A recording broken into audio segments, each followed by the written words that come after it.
best bodega in the world, the only fashion bodega in the world. We make your dreams come true. You heard? I go by the name Uncle Tuna. Yeah, everybody's favorite uncle. I'm the owner of Made in Bodega. I look at myself as a fashion god. A lot of people, they be like, oh, he not no fashion god. Would you rather me say I'm a fashion bum? A fashion loser?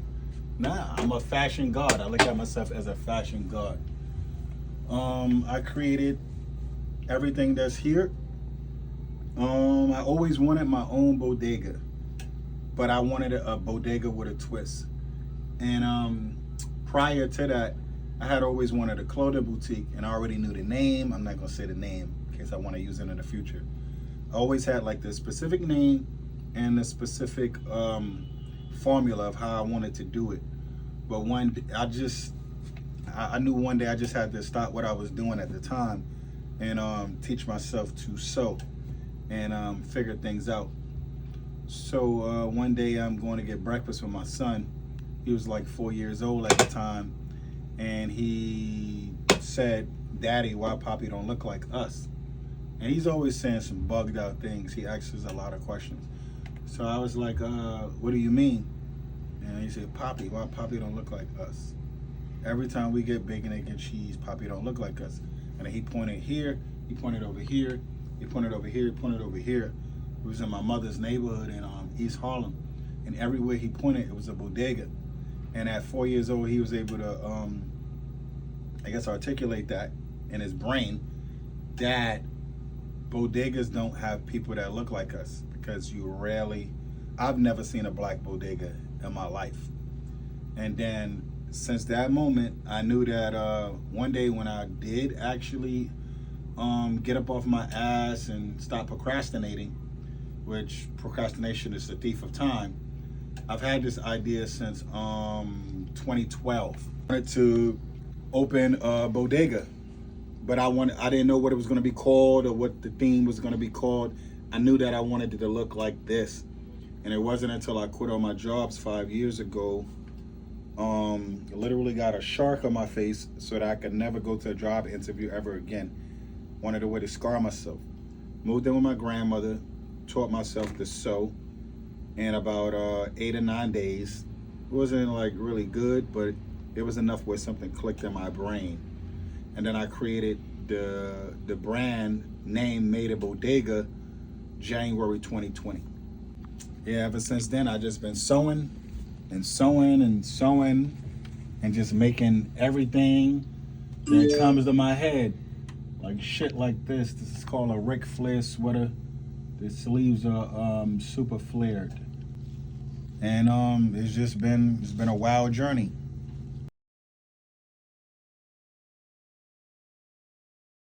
I make whatever come to my mind. I don't have a summer line, I don't have a winter line. I have a whatever comes to my mind line. That's it. One day I'm making 30 different hoodies, and then the next day I might work on a pair of jeans for 2 days, or I might make 10 pairs of jeans in 2 days. A lot of my ideas come to me in my sleep, and then I rush over here, and then I make like a sample of whatever.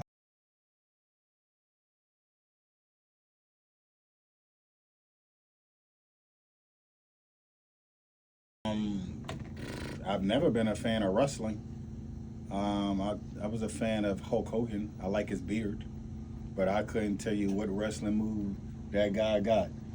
But I had a dream that I was making these sweaters called Ric Flair sweaters. And in a dream, it showed the wrestler, Ric Flair. I guess because I was watching some documentary about him like 2 months prior. So, you got to be careful what you consume, because you have these things that be in your subconscious that can trigger other things. So basically 2 months later, I wake up out of a dream, but in a dream I was making these sweaters where you cut the arms off and then you make longer arms out of like sweatpants and pants, and then you flare them. But before you flare them, you patchwork them. So I make these weird long arm or short wide arm sweaters and hoodies and shirts called Ric Flair sweaters. This here, this is a Ric Flair sweater. The arms are just, it's patchwork that just comes to me. A lot of my clothes, I make them from scraps that people don't want, because I'm a big believer that one man's trash is another man's treasure. Right here.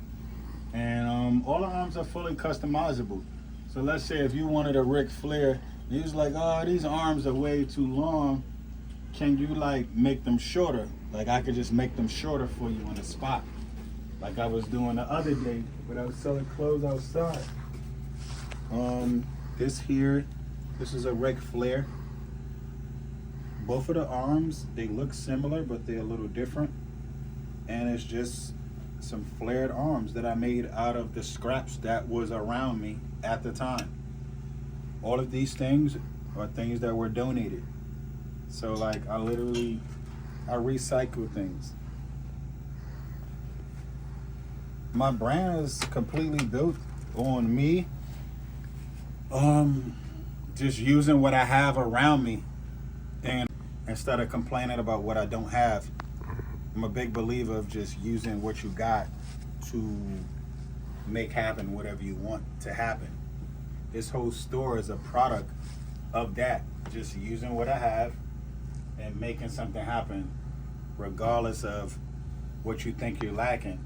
Because honestly, I feel like we're never lacking nothing. I feel like we always have everything we need right in front of us.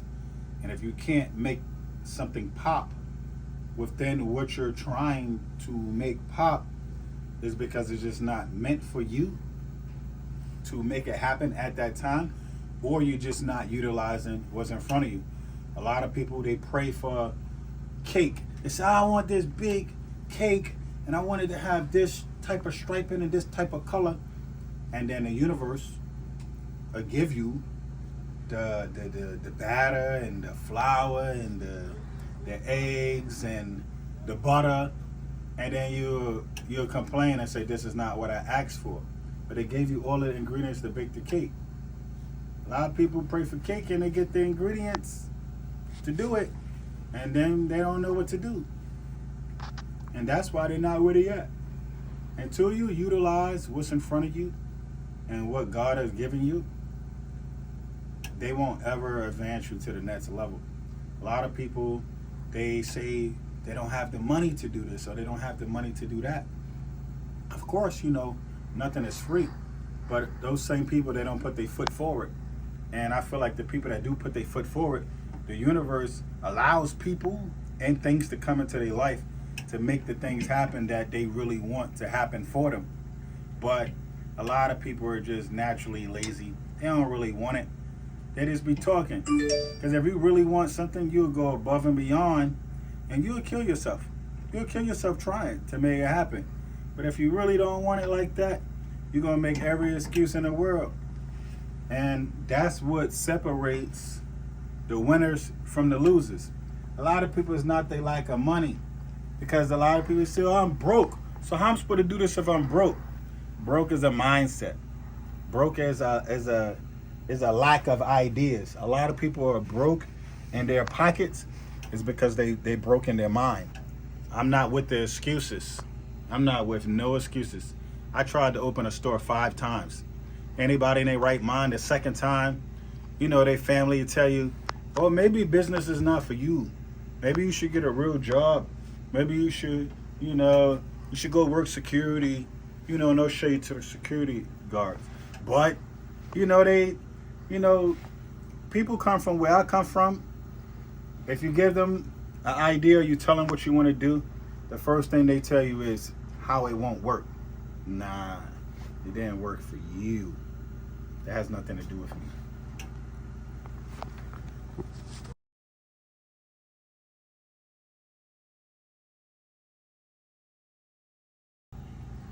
I feel like there's no such thing as difficult. I don't look at anything as difficult, because even when I lose at something, it's not really a loss, because I learned something and I had to go through that to get to where I need to be. I feel like it's all hard. If everything was super easy, then everybody would be able to do it. You have to go through things. Some people might call them difficult, but I just call it school. It's lessons. That's just like you in school or you in college and you get a 45 on a test. Some people say, oh, the test was difficult. No, you just didn't study hard enough. So if you find when you're trying to open something new that's brand new to people, yeah, you might consider it difficult, but it's not difficult. Just study harder. Find ways. There's a way to break through anything.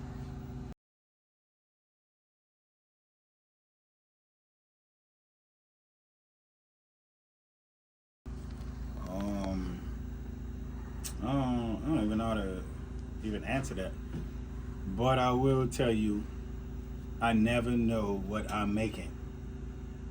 It just come to me.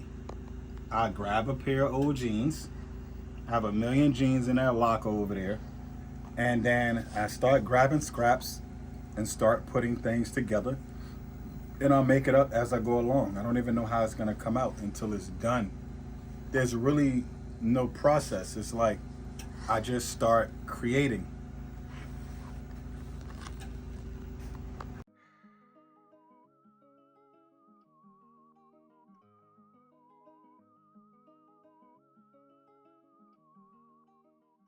This is a Ric Flair jacket. I call it a Ric Flair jacket. It's very random. It's a lot going on. I feel like it's a statement piece. I want to make everybody look like a supermodel. So I like the long arm idea because I can't give you long legs, but I can give you long arms. How did you come up with the design specifically for this one? I made it up. This whole store is just made up. I just made it up. Now, the template for how this store looks, like it came to me like in a long time ago. So like I built this store in my head probably 1 million times. So when I got the actual space to create this particular room, it was easy. I knew I wanted a basketball hoop with chandelier crystals. I knew that I wanted to do patchwork to the hoop. Yeah, like, see, there's no particular order. It just whatever. I feel like I don't make clothes. Some people are like, yo, you're not a fashion designer. No, I'm a designer of art. I make art. I don't make clothes. I make art. Eventually, I just want to make art that resembles clothes that you're going to put in a frame and put on your wall. I want to make art that can't be worn. Just put it on your wall. All of this is art. A lot of people don't realize that a lot of my pieces are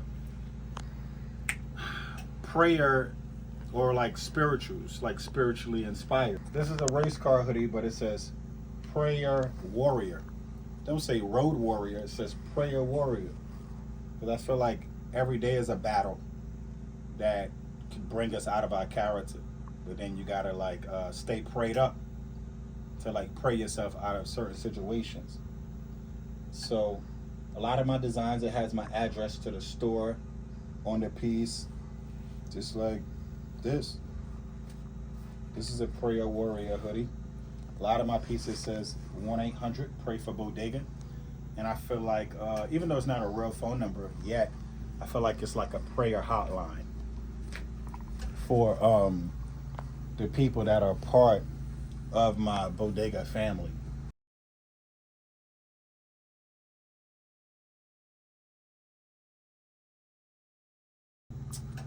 I love the Ric Flair. I don't really have favorites, but I like anything that's like super patchworky, if that's a word, and like flared arms, because I like that look where you just like when you put on a Ric Flair sweater, you feel like you on a runway, feel like in a street, feel like you're a runway model, anyone that puts on one of these, if you don't feel like you got $1 million in your pocket and nobody can tell you shit, I don't know what to tell you. I don't know what to tell you. I don't know. I'm just obsessed. I'm obsessed with my own work.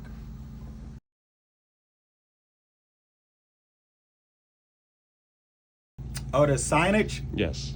When I got the lease, I know I really wanted to have like that authentic, old school, vintage sign from the early 90s of the whole bodegas, because I'm obsessed with the aesthetic of the bodega. So long story short, I went and hit it up. All these companies about a vintage sign, and I gave them the measurements, and I was thinking, oh, it's gonna be like $2,000 and shit like that, and they told me the cheapest places was $10,000. Another person told me $15,000, and I've heard $18,000, and that's not including lighting. So I was like, damn. You know, I sell clothes. I sell art. I don't sell crack. So I'm like, what can I do? So I use my head. I say, you know what? God gave you a brain. Just use your brain. Where there's a will, there's a way. You're gonna find a sign. You thrift everything else. You thrifted your bodega van, which actually died like 5 months ago. I started looking through hashtags on Instagram, and I put like bodega pics, bodega flicks, bodega pictures, for a bodega photographer. I was typing in mad random shit.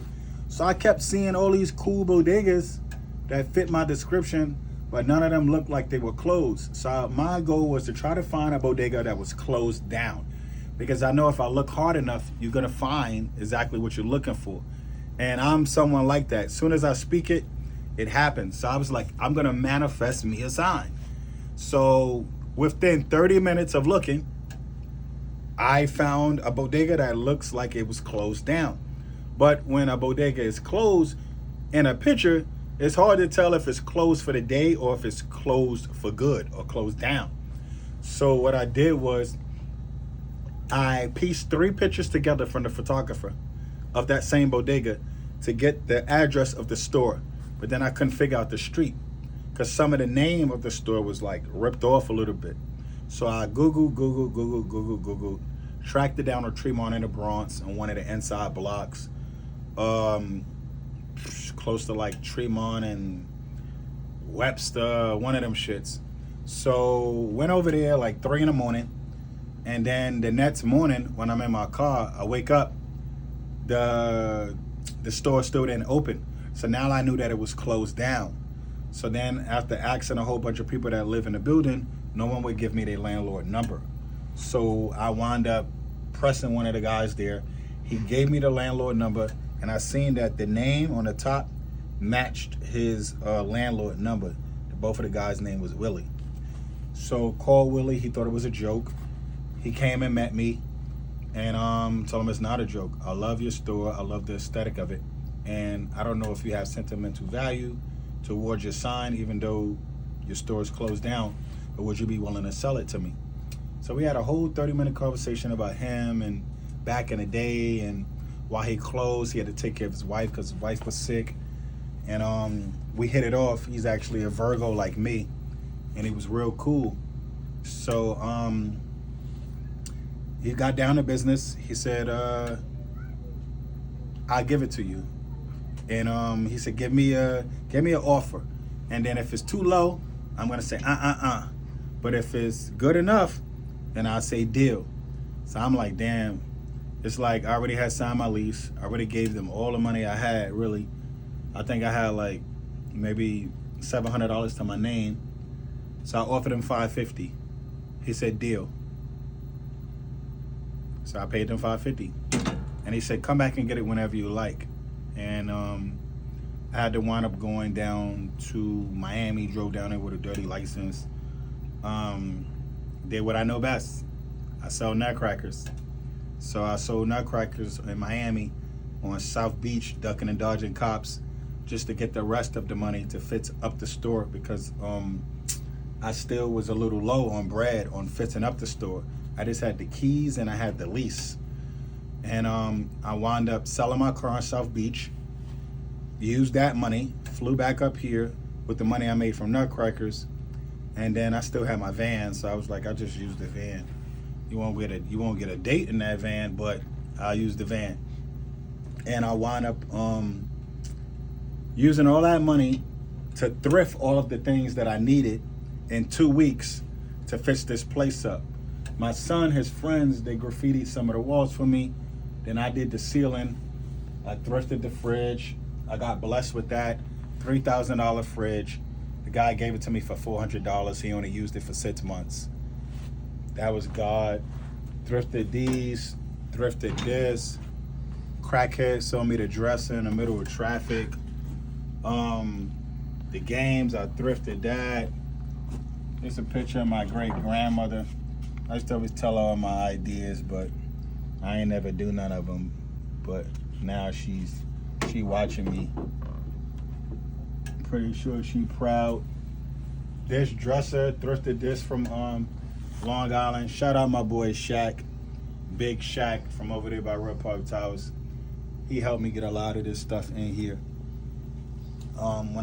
Before I opened this, I couldn't even get a family member to help me. I couldn't get nobody to help me do none of this stuff. All of it was on me.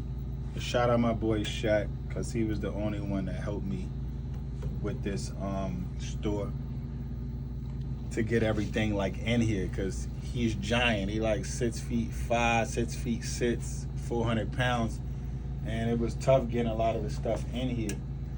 A crackhead told me about where this was, and shout out to the crackheads. Like, crackheads are underrated, man. They are part of the community, and we would not be able to survive with a lot of crackheads. They be selling you food stamps.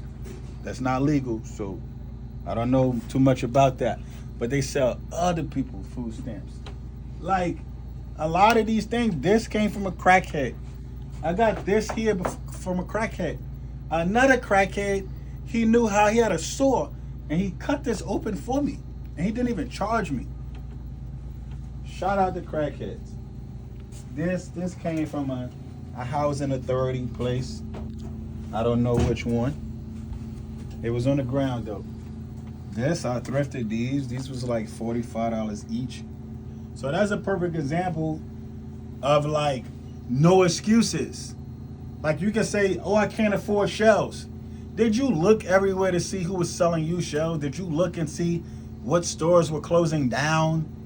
Like, these pictures were donated, the sports pictures. They're donated. This is one of these things that you fight and beat up when you're trying to learn boxing. Somebody donated this to me. This thrifted. People donated the VHS tapes. This refrigerator, this VCR TV, I paid $13 for it. The only thing that was brand new in this place is the fake grass and my clothing rack from Amazon. It just happened to be the exact size that I needed it to be. Can't make this shit up.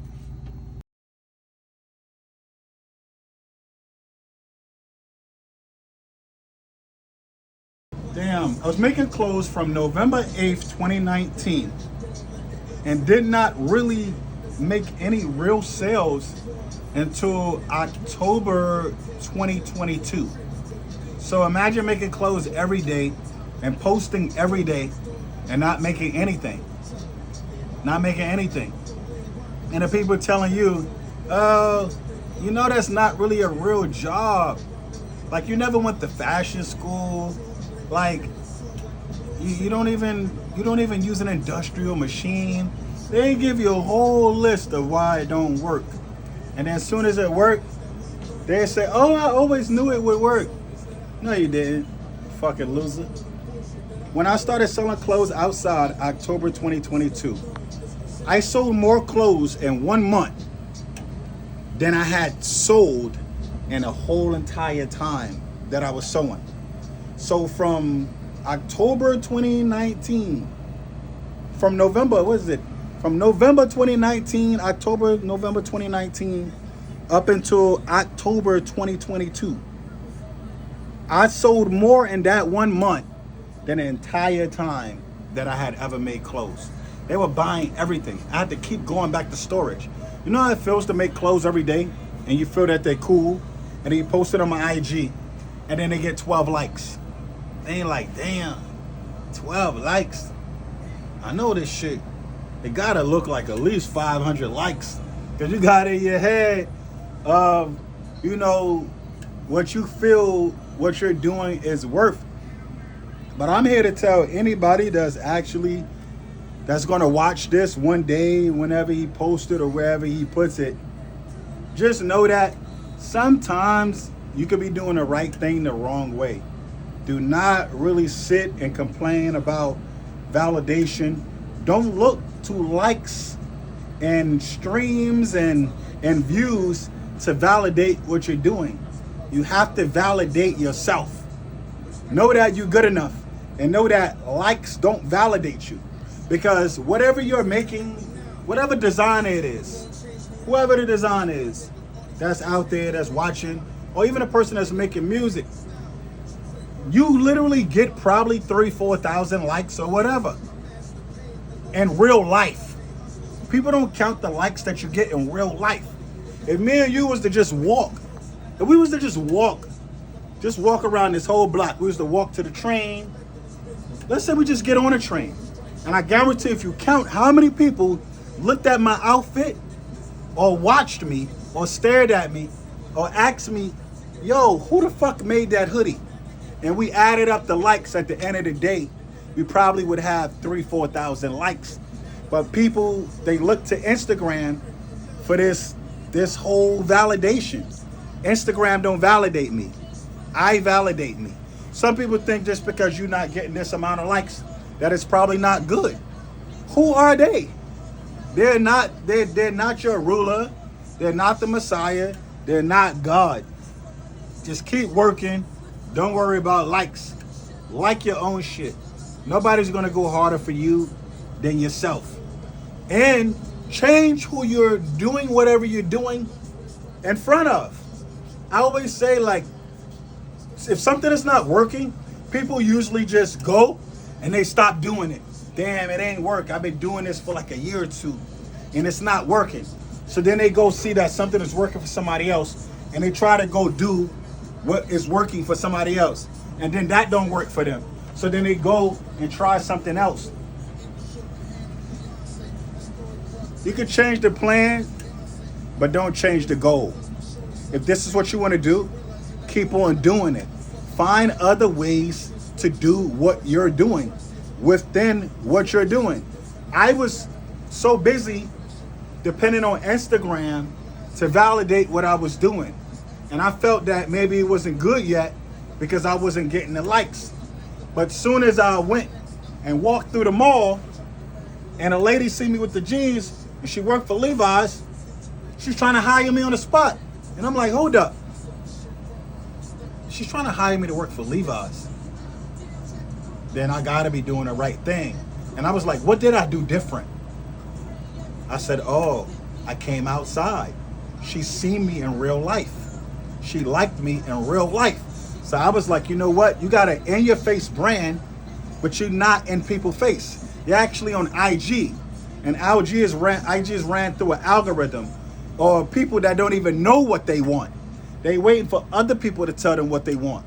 So I say, you know what? God gave you a van. This go back to what I'm saying about people pray for cake.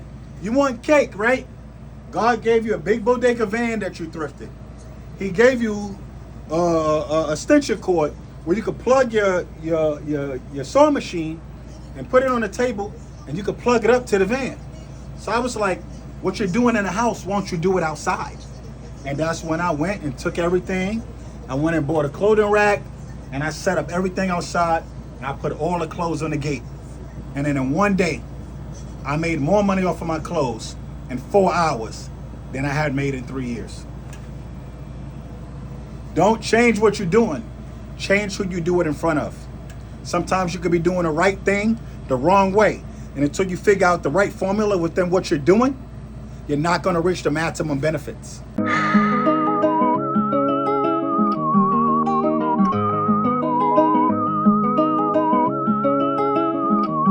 Some stylists hit me up sometimes.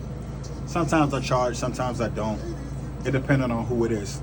And they pick pieces, and if they have a rapper come into town, they might put my stuff on a rapper, and I get the publicity. They tag me. Sometimes they don't even tag me. But my work is still shown. So, you know, come with the game.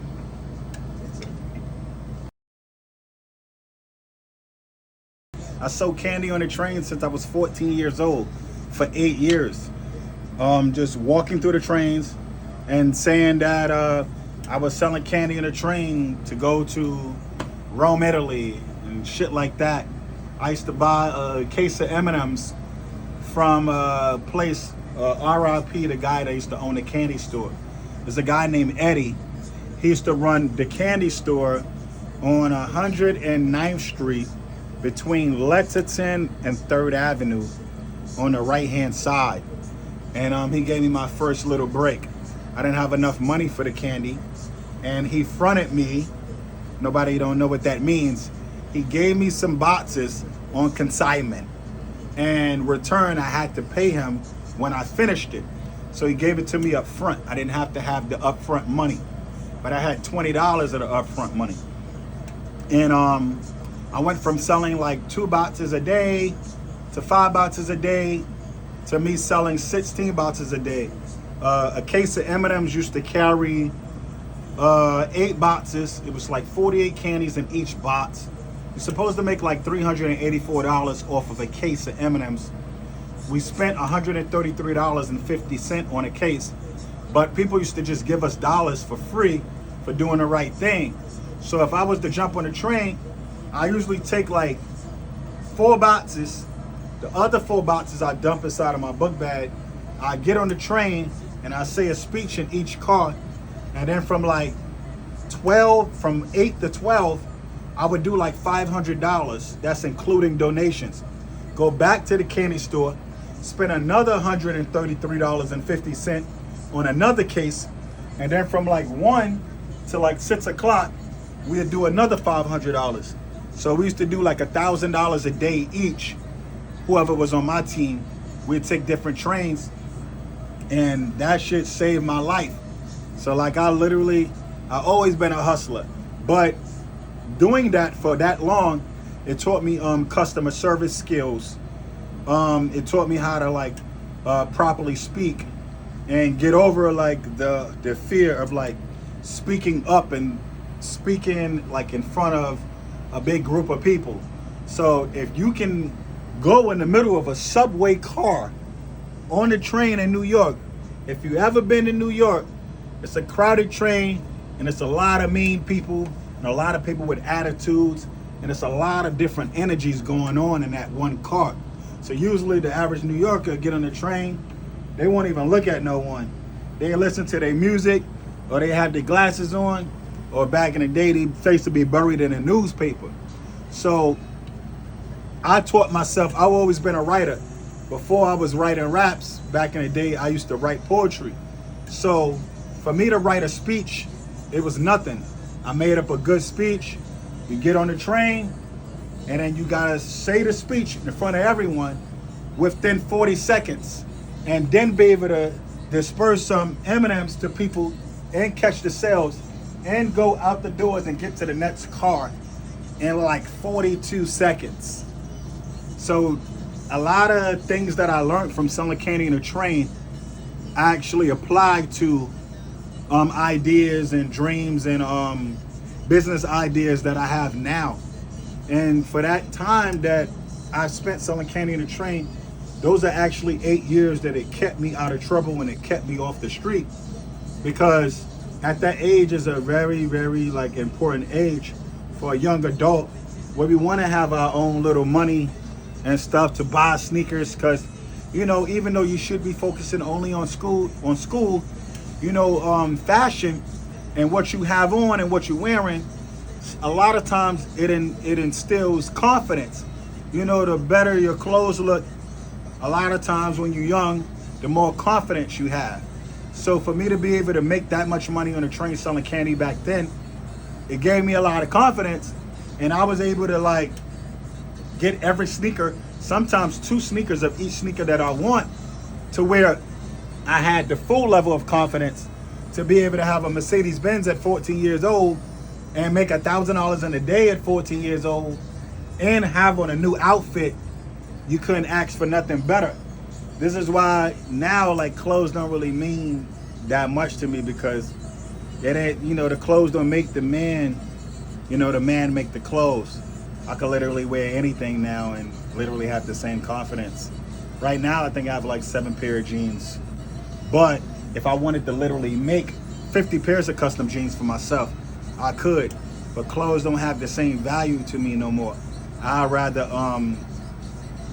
put my art on everybody else. I feel like I am art. I don't need to have on a crazy outfit every single day. I'd rather like give a lot of stuff to homeless. Some kids come in here, they can't afford certain things. I already have certain stuff put aside for people that come in like that. I give stuff to the homeless. I give food drives to feed the homeless. I volunteer at battered women's programs, all type of shit. Coat drives.